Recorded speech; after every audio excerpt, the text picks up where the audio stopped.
I was born clutching my brother Esau's heel, almost as if I sensed the struggles we would face. My father, Isaac, was Abraham's son, a man who spoke face to face with God. My mother, Rebekah, often recounted how God spoke to her while we were still in her womb, promising that two nations would emerge from us, and the elder would serve the younger. From a young age, I felt the weight of this divine promise. Esau was strong, impulsive, an excellent hunter, and my father's favorite.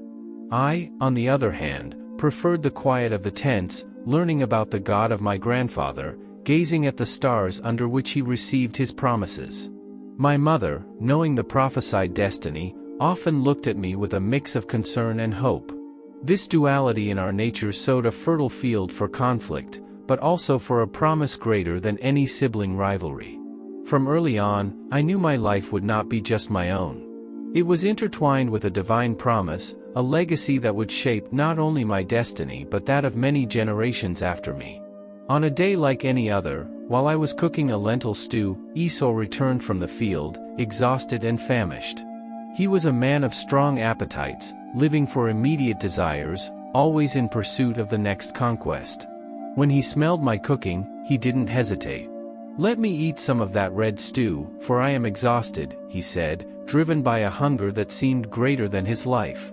At that moment, I felt more than just the fragrance of lentils in the air. I felt the hand of fate moving. Remembering the prophetic words that had surrounded our relationship from the womb, I asked him, "Would you sell me your birthright today?" I might have expected resistance, a sign of valuing his birthright. But Esau, in his impulsiveness, despised his legacy for a momentary need. "Look, I am about to die, what good is the birthright to me?" Thus, Esau swore to me and sold his birthright in exchange for bread and the lentil stew. We ate together, he satisfied by the food, and I marked by a new weight of responsibility and awareness of the path that now lay before me. It was a simple moment of exchange, but laden with the weight of an eternity. It was a day destined by fate when my mother, Rebekah, pulled me aside. She had heard my father, Isaac, asking Esau to go hunt and prepare a tasty meal, after which he would give Esau his blessing. Rebekah, recalling the Lord's prophecy about the destinies of us two brothers, instructed me to act so that the blessing would fall on me. "Go, bring me 2 good kids from the flocks, and I will make them delicacies for your father, just as he likes," she said, plotting for me to pass as Esau. I hesitated, weighed down by the deceit, but my mother insisted, arguing that it was the divine will manifesting through us. I dressed in Esau's finest clothes, and Rebekah covered my hands and the smoothness of my neck with the skins of the kids, so that I might appear to be my brother, hairy and robust like him. Trembling, I entered my father's tent. "Who are you, my son?" Isaac asked. With my heart pounding against my chest, I lied, "I am Esau, your firstborn." Isaac ate, and then he asked me to come close so that he could bless me. As he pronounced the words of the blessing, each syllable weighed on me like stone. He blessed me with the abundance of the heavens and the earth, and leadership over many nations, and a command over my brothers. When the deceit was uncovered, Esau's wrath burned so fierce and threatening that all I could do was flee to save my life. Thus, I left behind my family and my home, carrying only my father's blessings and the promise of an uncertain future, while my heart mourned the price of what I had done. With a heavy heart from the forced separation and the guilt that haunted me, I set out for Haran, a fugitive from my own home. As the land of Canaan faded behind me, the days turned into nights, and I found myself increasingly wrapped in loneliness and uncertainty. On one of those nights, exhausted and helpless, I used a stone as a pillow under the starry sky of Bethel and fell asleep, hoping only for oblivion. But instead of the emptiness of sleep, I was seized by a celestial vision. A massive ladder was set upon the earth, its top reaching the heavens, and angels of God were ascending and descending on it. And there, above the ladder, stood the Lord himself, who spoke to me, not with reproach, but with promises of hope and continuity. "I am the Lord, the God of Abraham, your grandfather, and the God of Isaac," the divine voice resonated, filling the space with its majesty and calm. "The land on which you are lying I will give to you and your descendants. Your descendants will be like the dust of the earth, and you will spread out to the west, to the east, to the north, and to the south, and in you and your offspring all the families of the earth will be blessed." Waking from the dream, my spirit was transformed. The stone that had served as my pillow now became a pillar, a marker of a sacred encounter. I poured oil over it, consecrating that place as Bethel, the house of God. There, I made a vow: if God would be with me, protect me on this journey, provide me with bread to eat and clothes to wear, and if I returned safely to my father's house, then the Lord would be my God. This dream at Bethel not only renewed the covenant that God had made with my ancestors but also solidified my role in the grand tapestry of Israel's history. Confident that I was not alone, I continued my journey, now with my faith strengthened that each step I took was guided by a divine promise. Arriving in Haran, laden with dreams and promises, I never imagined that I would find a treasure that would set my heart ablaze with a new flame. It was beside a well, a place of meeting and conversation, that I first saw Rachel. She came with her flock, and her beauty and grace were as if a divine promise made flesh. At that moment, I knew my journey had led me to her for a greater reason. When our eyes met, something within me awakened. I helped her remove the stone from the well's mouth and water the flock, a simple gesture, but loaded with meaning. Later, I discovered she was the daughter of Laban, my uncle, and this discovery only confirmed that our paths had been intertwined by fate. Determined to unite my life with hers, I approached Laban and offered to work for him. "I will work 7 years for Rachel, your younger daughter," I proposed, with a certainty and purpose that surprised even myself. Laban agreed, and so I began my service, marked by a love so deep that the years seemed like mere days.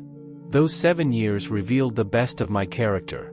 I worked diligently and loyally, always with the image of Rachel in my mind, sustaining me in moments of fatigue and discouragement. Each dawn brought me closer to her, and each sunset was one day less in the countdown to our wedding. The passion I felt for Rachel strengthened my faith and determination, showing me that true love is a reflection of God's unfailing love, a fire that purifies, sustains, and transforms. After 7 long years fueled by the promise of love and the vision of Rachel by my side, the night of our wedding finally arrived. My heart beat with joy and palpable anxiety as the festivities unfolded, celebrating the union I had longed for. However, under the veil of the night and the shadows of the tents, Laban, my uncle, orchestrated a betrayal that would mark me forever. When the following morning revealed the truth, the face beside me was not Rachel's, but that of Leah, her older sister. The disappointment and pain that flooded me were almost unbearable. Laban, with calculated words, justified his act by saying it was not customary in his land to give the younger daughter in marriage before the firstborn. I tasted the bitter flavor of deception, reminding me of my own deceit toward my brother Esau. Yet, the love I felt for Rachel was not shaken; on the contrary, it was strengthened in adversity. Amid my disappointment, I agreed to work another 7 years for Rachel. "Complete this bridal week, and we will also give you the other, in return for serving me another 7 years, Laban proposed. I accepted, driven by a love that transcended pain and betrayal.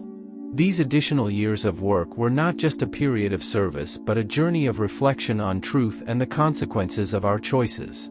As I tended Laban's flocks, I pondered the irony of fate and the way our mistakes and deceptions often come back to us, demanding a price that only the heart can pay. Each day of work, every sunrise and sunset over Haran, my commitment to Rachel remained unwavering, fueled by hope and the certainty that, despite the trials, the true strength of love is its ability to persevere through the storm. After years of work and learning under Laban's hand, I felt it was time to confront my past and return to my father's land. With my family and all the possessions I had accumulated, I set off toward the unknown, to meet my brother Esau. Sending messengers ahead of me, I learned that Esau was coming to meet me with 400 men, a number that made my heart beat with an old, renewed fear. On the eve of this dreaded encounter, while everyone else slept, I crossed the Jabbok stream alone. There, in the solitude of the night, a man appeared and wrestled with me until the break of dawn. It was a physical fight but also a spiritual one, symbolizing all the battles I had faced within myself, against my own cunning nature, my fear, and my guilt. As we struggled, I realized this was no ordinary fight between two men. My opponent's strength was supernatural, his presence both imposing and terrible, yet something within me refused to give in. When he saw he could not overpower me, he touched the socket of my hip, and it was wrenched. The pain was intense, but my desire for a blessing was greater. "Let me go, for the day has broken," he said. But I, clinging with the last reserve of my strength, insisted, "I will not let you go unless you bless me." It was then that he asked my name. "Jacob," I answered, and he said, "You will no longer be called Jacob, but Israel, for you have struggled with God and with men and have overcome." The blessing was given, and he left, leaving me limping at the dawn. I named that place Peniel, for there I saw God face to face, and my life was preserved. As I limped toward the meeting with my brother, I knew I had been transformed. I was no longer just Jacob, the supplanter, but Israel, one who struggles with God. I was a new man, ready to face not just Esau but any challenge life still had in store for me. With the morning light spreading over the hills of Seir, I spotted Esau in the distance, approaching with his 400 men. My heart pounded like never before, laden with fears and the memory of our parting marked by betrayal and wrath. I prepared for the worst, instructing my family on how to position themselves, and sent gifts ahead, hoping to appease my brother's resentment. As Esau drew near, my breathing grew heavy, each of his steps echoing in the recesses of my guilt-ridden soul. However, instead of the confrontation I feared, Esau ran to meet me, his arms open not to fight, but for an embrace. His eyes, which I expected to find filled with fury, brimmed with tears. Enveloped in a brotherly hug, I felt the weight of years of fear and separation melt away between us. He inquired about the women and children, and I introduced him to my family, each one bowing before him in respect and gratitude for the peace he offered. Esau tried to refuse the gifts I had sent, but I insisted, wanting somehow to make amends for the past and solidify our new beginning. There, before the eyes of God and men, we reconciled, not just as brothers but as parts of a greater promise sealed generations ago. This meeting was not just the end of a dispute, it was a restoration of family ties, a celebration of forgiveness, and the opening of a new chapter in our family's history. As we parted ways, Esau offered to accompany me on my journey, but I gently refused, asking for time to let my family and flock proceed at their own pace. We promised to visit each other and maintain the restored peace, each following his own path but united by a bond that, once broken, now proved stronger and more sacred than ever. After reconciling with Esau, I settled in Canaan, a place that once again became a home for me and my growing family. Though surrounded by the promise of a new life, I never forgot that divine encounter at Bethel, where God revealed himself to me in a dream.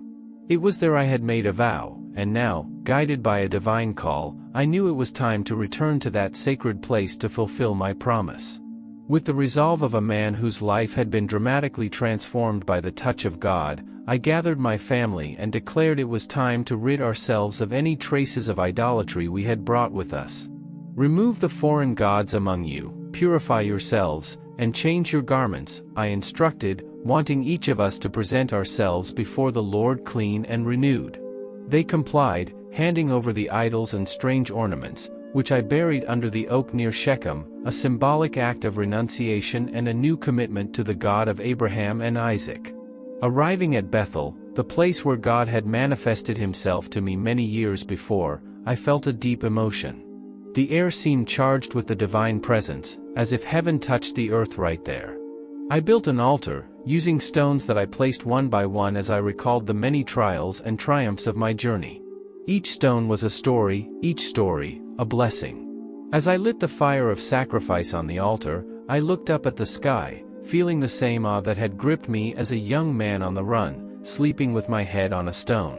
"God of my father Abraham, God of my father Isaac," I prayed, "you who told me to return to my land and to my kindred, and that you would treat me well, here I am, fulfilling the vow I made." It was a moment of profound communion and rededication.